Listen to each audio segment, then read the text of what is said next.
Gladys me deu a incumbência de apresentar Johnny a vocês.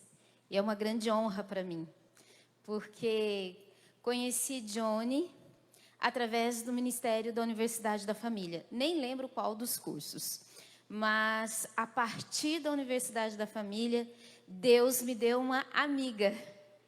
E Johnny é uma missionária do Betel brasileiro, ela é pedagoga, uma mulher muito competente, uma mulher muito amorosa. Ela e o esposo dela cuidam de uma igreja que você sente amor da porta quando você passa. E ela tem me ensinado muitas coisas também. Nós temos caminhado junto em João Pessoa. Este ano me mudei de lá, mas coraçãozinho ainda está muito ligado aos irmãos de lá, à família dela. Amo Johnny, toda a sua família. Ela é mãe de 3 filhos lindos, 2 meninas e um rapaz, todos eles envolvidos na obra do Senhor. Então, deixo com vocês uma preciosidade do Senhor. Bebam mesmo. Quero orar por você. Amém. Senhor Deus, nós te agradecemos, Pai, por tudo que o Senhor já fez neste lugar. Te agradecemos por cada mulher que o Senhor trouxe aqui. E agora eu te agradeço pela vida da Johnny, Pai.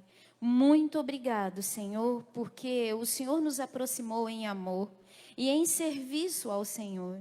Muito obrigado, Pai, porque o Senhor tem cuidado dela e usado a vida dela para ministrar na vida de tantas pessoas. E nesse dia eu clamo ao Senhor, que ela seja boca do Senhor aqui, para falar com cada uma de nós, Pai. Que a Johnny, Senhor, tenha autoridade vinda do Espírito Santo para nos ensinar, para nos exortar, para nos consolar, Pai, conforme a sua boa, perfeita e agradável vontade. Assim eu oro em nome de Jesus. Amém.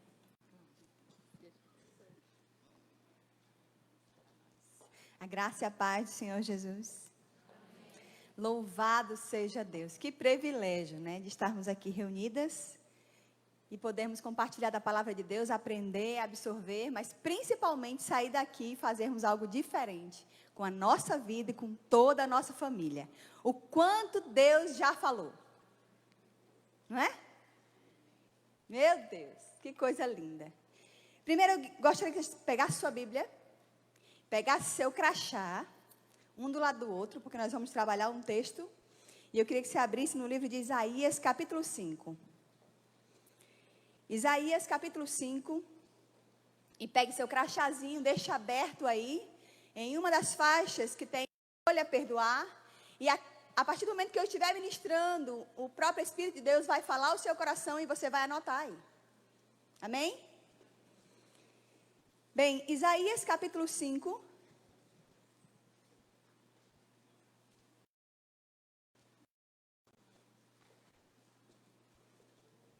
Isaías, diz assim o texto da palavra de Deus. Agora cantarei do meu amado, a respeito da sua vinha. O meu amado teve um outeiro fertilíssimo, de vides escolhidas. Edificou no meio dela uma torre e também abriu um lagar. Ele esperava que desse uvas boas, mas deu uvas o quê? Bravas. E agora, pois, ó moradores de Jerusalém e homens de Judá, julgai-vos, peço, entre mim e a minha vinha. Que mais se podia fazer ainda a minha vinha que eu não lhe tenha feito? E como esperando eu que desse uvas boas, veio a produzir uvas bravas. Agora, pois, vos farei saber o que pretendo fazer à minha vinha. Tirarei a sua sebe, para que a vinha sirva de pasto, derribarei o seu muro para que seja pisada, torná-la-ei em deserto, não será podada nem sachada, mas crescerão nela espinheiros e abrolhos.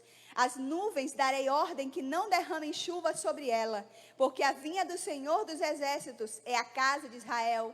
e os homens de Judá são a planta dileta do Senhor. Este desejou que exercessem juízo, e eis aí quebrantamento da lei, justiça, e eis aí clamor. Feche seus olhos. Santo Espírito de Deus, nós invocamos a Tua presença e declaramos nessa tarde toda a autoridade e liberdade de trabalhar em nossos corações e trazer à nossa memória, Senhor, aquilo que o Senhor quer ministrar aos corações. Eu entrego em Teu altar cada mulher aqui essa tarde, que o Senhor possa falar e que somente as mentes aqui, ó Pai, estejam cativas ao Teu trono, em nome de Jesus. Amém e graças a Deus. Bem, sobre o que eu quero discutir e falar com vocês um pouco nessa tarde, eu tenho como título Graça. O que mais Deus poderia ter feito? Diga comigo, graça. O que é graça? Isso, favor e Ele me deu. Mas eu quero discorrer com vocês sobre o tema, o que Deus espera de nós. Pergunte para sua irmã, o que Deus espera de você? Para do outro lado agora. O que Deus espera de nós? Quantas têm filho? Levanta a mão. A grande maioria. Bem, que tipo de educação você dá ao seu filho? Lógico, como mães, vamos dizer o quê? A melhor. Mas como é que seu filho vê em você esse processo educativo? Há uma diferença, né? Entre o que nós, como mãe, ofertamos aos nossos filhos e nós classificamos como o melhor. Assim como a Lilica falou aqui, testemunhou, para a mãe dela até então era o melhor, era o que ela podia fazer. Era algo que estava disposto para ela achava que era o melhor. E educação nós damos aos nossos filhos e achamos que é o melhor. Mas como o seu filho, a sua filha vê esse retorno de educação? Como é que é o olhar dele? Obviamente você deve investir na vida dos seus filhos, sim ou não? Exatamente. Nós investimos na vida dos nossos filhos. Mas e seus filhos? Correspondem a esse investimento?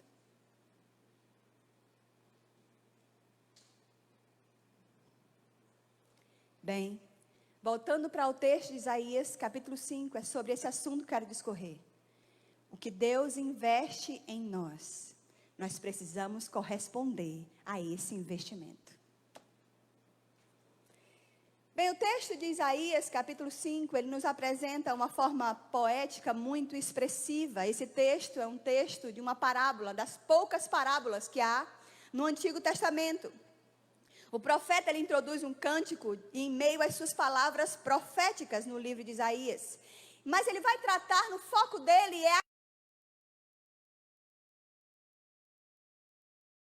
canta uma canção para o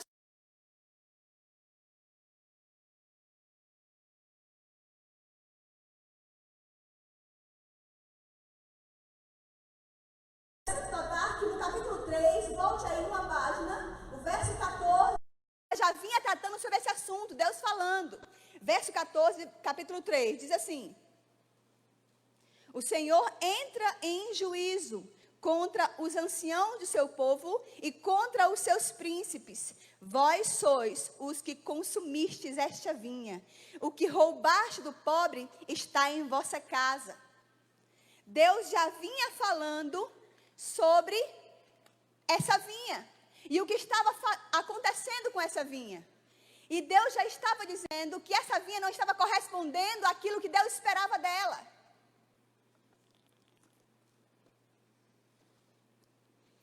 E aí, Deus diz a esses anciãos e líderes do povo de Jerusalém: foram vocês que arruinaram a minha vinha.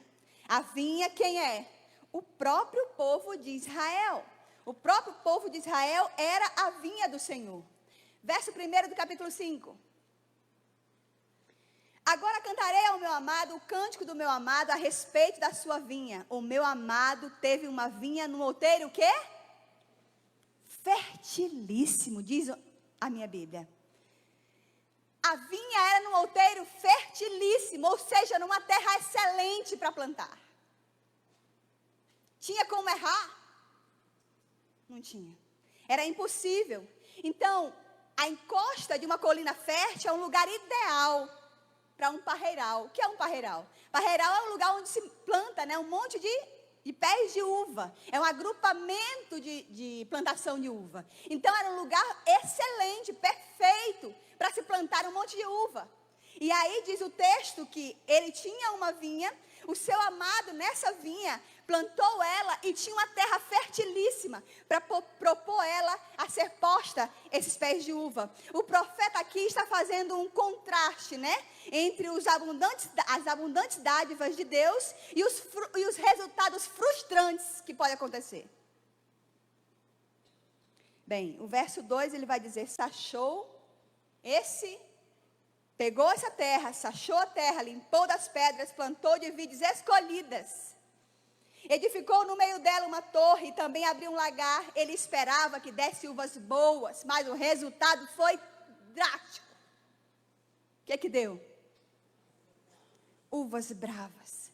Mas como pode? A terra era fértil. Diz o texto que ele escolheu das melhores uvas, as mais doces, as mais excelentes. E é interessante notar que nesse contexto, como é que era pisado? Era feito em meio a uma montanha de pedra, se cavava um espaço mais alto, mais largo, aonde era pisada as uvas melhores para poder fazer um excelente suco e o melhor vinho. E no lugar mais embaixo, que era era mais fundo, mais estreito, esse era onde pingava o que era pisado em cima. E para fazer um excelente, como era que era feito? Bate seu pé. Era com o pé, minha amada. As uvas eram pisadas com o pé. Para tirar dela o quê? O melhor. Para se fazer o vinho. Que nós utilizamos normalmente como simbologia de quê? Do sangue de Jesus. E aí, esse verso 2 é tudo que um bom vinhateiro faria com o seu parreiral. Deus fez tudo o que podia ser feito para que seu povo florescesse e desse fruto. Mas o resultado do investimento foi decepcionante. Deus investiu melhor, a terra fertilíssima. Deus escolheu as melhores uvas, plantou, e quando nasceu, imagine você, que terror. Na hora de dar o resultado que aquele homem queria, o resultado foi terrível.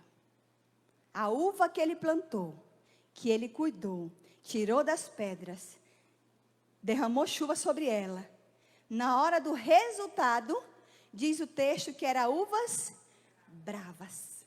A palavra hebraica, ela sugere uvas mal cheirosas. Ela sugere uvas rançosas. Você já comeu uva ruim? Já foi no mercado, comprou uva e quando chegou em casa se arrependeu? Coisa pior. Imagine você. Mas só que quando se planta e colhe uma uva ruim, qual é a desculpa?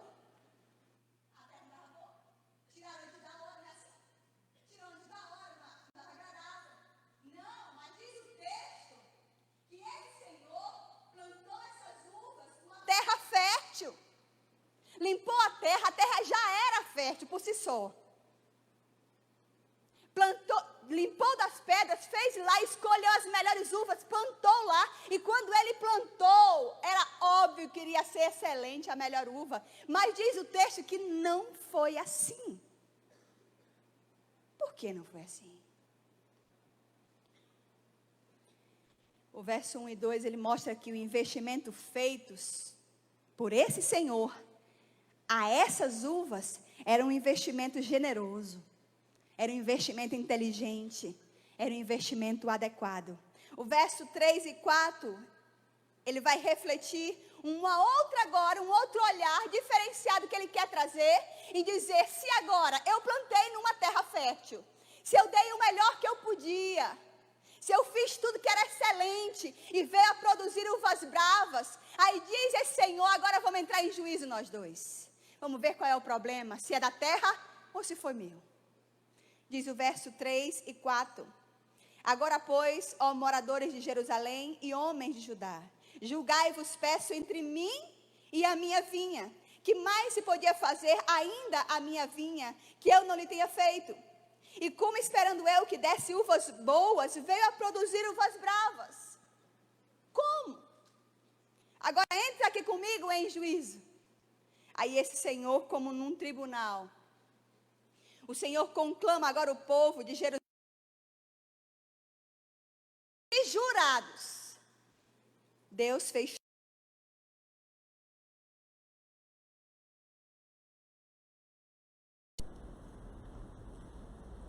Por que os frutos ruins? Mau cheiro. Porque as ações de resultado tão terríveis daquilo que aquele Senhor esperava. Versos 5 e 6. Agora, pois, vos farei saber o que pretendo fazer a minha vinha. Tirarei a sua sebe para que sirva de pasto, derribarei o seu muro para que seja pisada, torná-la em deserto, não será poldada, mas crescerão nela espinheiros e abrolhos. As nuvens darei ordem que não derramem chuva sobre ela. O verso 5 e 6, depois de ter convocado os próprios réus a servirem agora de jurados, diante do caso, Deus, como supremo juiz, agora anuncia qual é a sentença para aquele resultado. Se ele deu o melhor, ele fez o melhor, colocou na terra excelente, plantou lá as melhores uvas, ele agora convoca, vem cá, você como réu, você vai servir de jurado. Aonde está o problema? E aí ele faz agora a sua lista.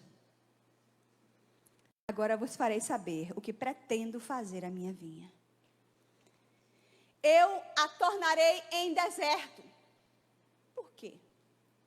Um deserto não tem cercas. Eu a tornarei, tirarei a sua sebe. Por quê? É o resultado, ou seja, ela será destruída, pisoteada pelos animais. Porque se ele tira as cercas, se vai colocar em deserto, ele tira as cercas. Se tira as cercas, ela está agora vulnerável para ser pisada, para ser amassada, para ser destruída. Não será poldada. Por quê? Porque crescerão desordenadamente, o terreno se cobrirá de mato, e crescerá sobre ela agora roseiras bravas e espinheiros. Não haverá chuva sobre ela. Essa é a sentença. O que Deus espera de nós. Verso 7. Aí vem a explicação. Ele procurou justiça, mas só viu de sangue. Não, mas só achou gritos de aflição. Porque os próprios oprimidos estavam sendo pelos compatriotas. Retorna aqui um dos temas fundamentais do livro de Isaías, que é esse capítulo 1, verso 17, que diz assim: aprendei a fazer o bem, atendei à justiça, repreendei ao opressor, defendei o direito do órfão, pleiteiai a causa das viúvas. Atente, atente, eles também eram o povo de Deus. Esse que eu estou falando era o povo de Deus. Mas isso não os isentava das expectativas divinas de obter sobre esse povo, mesmo esse povo sendo o povo escolhido de Deus. Isso não os isentava das expectativas de obter resultados fecundos. Não os isentava, mesmo sendo um povo separado, mesmo sendo um povo escolhido, mas tornava esse povo responsável por suas atitudes. Responsável, o que Deus espera de nós. Ei, o que Deus espera de você.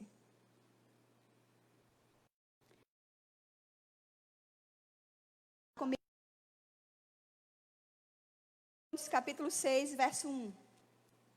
Diz assim: e nós, na qualidade de cooperadores com ele, também vos exortamos a que não recebais em vão o quê? A graça de Deus. Eu vou repetir.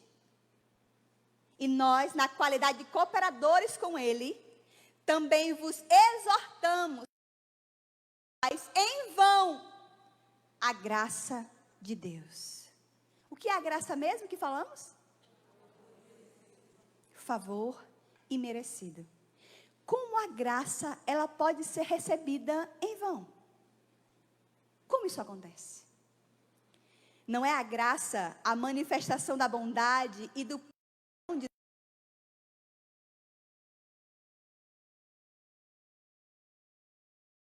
conosco?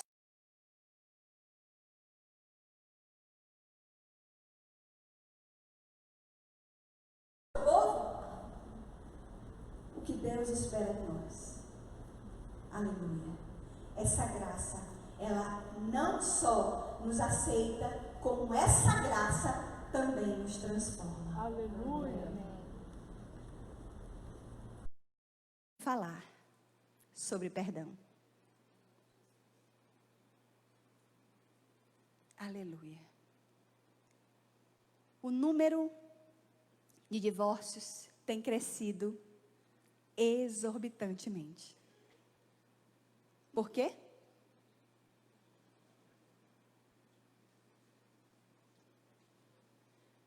Por quê?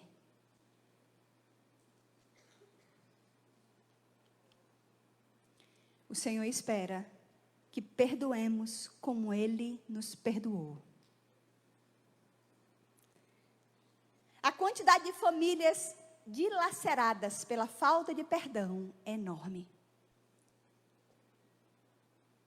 A quantidade de famílias acabadas, destruídas, gerações destruídas, por falta de perdão, é enorme.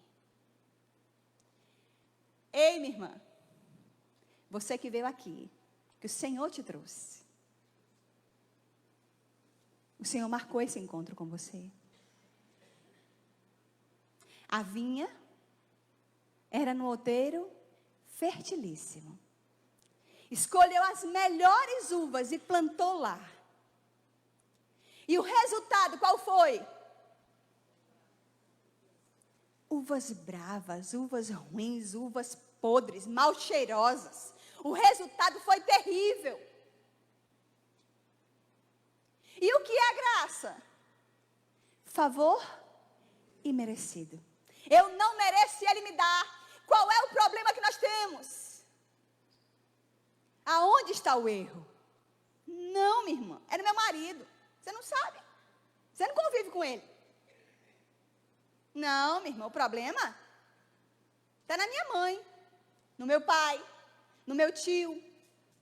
Excelente o testemunho aqui da Lilica.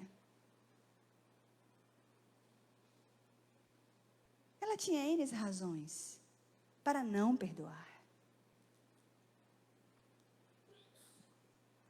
Mas por causa desse favor imerecido, Ele nos constrange. Por causa do amor que nos foi dado por aquilo que eu não merecia. Senhor, por causa da aliança que eu tenho, primeiro com o Senhor, eu me submeto a tudo isso. Eu entrego a Ti, Senhor, meu coração e tudo que eu preciso. O que temos feito com essa transbordante graça de Deus? Minha irmã, que lado você quer estar? Qual é a sua escolha? Que terra você é? O resultado que nós damos de educação para com os nossos filhos, e se ele não corresponde a esse processo educativo, minha irmã, como é que Deus não se sente quando você não corresponde? Oh, Jesus. Como é? Essas ações mal cheirosas, quando nós fazemos, que o Senhor recebe. Ei, Deus investiu em você. Deus investiu em você. Lilica, Deus investiu em você. E se Ele investiu, minha irmã, nós precisamos corresponder a esse investimento. Assim como você não quer que os seus filhos retribuam e achem que o que você faz não é suficiente, da mesma forma Deus investiu em você quando te escolheu. Assim como Ele fez com Davi, te escolheu Ele lá de trás das malhadas. Ninguém queria, não servia para nada. Menino pequeno. Mas o Senhor foi lá, chamou, separou, tirou, selecionou e disse: aqui, eu te escolhi. Aleluia. Se o Senhor investiu em nós, nós precisamos corresponder a esse investimento. Louvado seja o nome do Senhor. E se você precisa corresponder a esse investimento, isso é o que Deus espera de nós. Lembra lá? Da tua mãe, do teu marido. Você pode dizer: você não sabe qual é o meu caso. E nem eu quero saber. Porque você também não quer ouvir o que eu já vivi. E eu sei do que estou falando.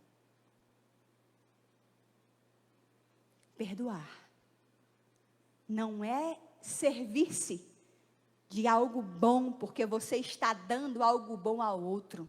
Perdoar é você entender que você primeiro se submete ao Senhor, por causa do Senhor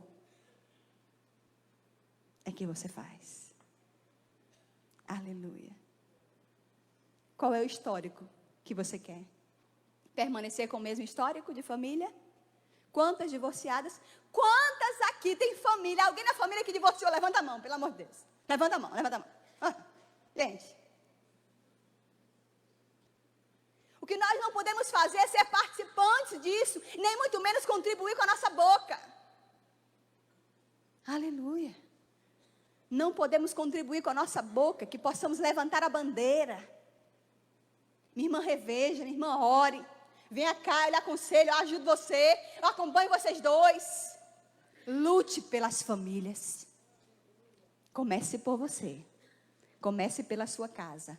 Comece perdoando. Quantas entram e saem de relacionamentos e olha para trás e diz: eu não sei por que dá errado. Não voltou atrás nem no primeiro? Não pediu perdão nem ao primeiro? E quer que tudo vá bem? Não vai bem, minha irmã. Perdoar está tudo isso no pacote. É retornar atrás e rever o que precisa ser visto. Fique de pé no seu lugar. O que Deus espera de nós é que a gente corresponda a esse amor. Você tem correspondido a esse amor, minha irmã? Como é que está o seu coração? Perdoar não é tarefa fácil. E aí vai um lembrete, para as líderes de Mulher Única. O que é perdoar? Abrir mão do direito de punir. Isso é perdoar. Abrir mão do direito que eu tenho de punir alguém, mas eu abro mão desse direito para perdoar. Isso é perdão. Repita comigo: perdão, é abrir mão, do direito de punir. Guarde isso. Isso é perdão. E assim como Deus te perdoou, eu sei que você vai sair daqui pensando em tantas coisas, mas guarde isso. Você precisa fazer. Aleluia. Deus já tratando aqui, né? Glória a Deus. Feche seus olhos. Pai, eu quero colocar em teu altar as tuas filhas. Eu quero te entregar, Deus. Eu sei, Deus, que o Teu Espírito trabalha nos nossos corações, da forma que o Senhor quer. Às vezes é tão conflituoso a nossa vida, Pai, as nossas dúvidas, as nossas interrogações, quando nem nós mesmos entendemos, Pai. Mas eu quero te pedir nessa tarde que o Senhor possa tocar nos corações, restaurar casamentos, reestruturar famílias, revigorar relacionamento de pai e mãe, entre mãe e filho, em nome de Jesus, Pai. Em nome de Jesus, que a Tua presença possa mudar toda a história. Toda a história. Em nome de Jesus. Amém? Pode sentar.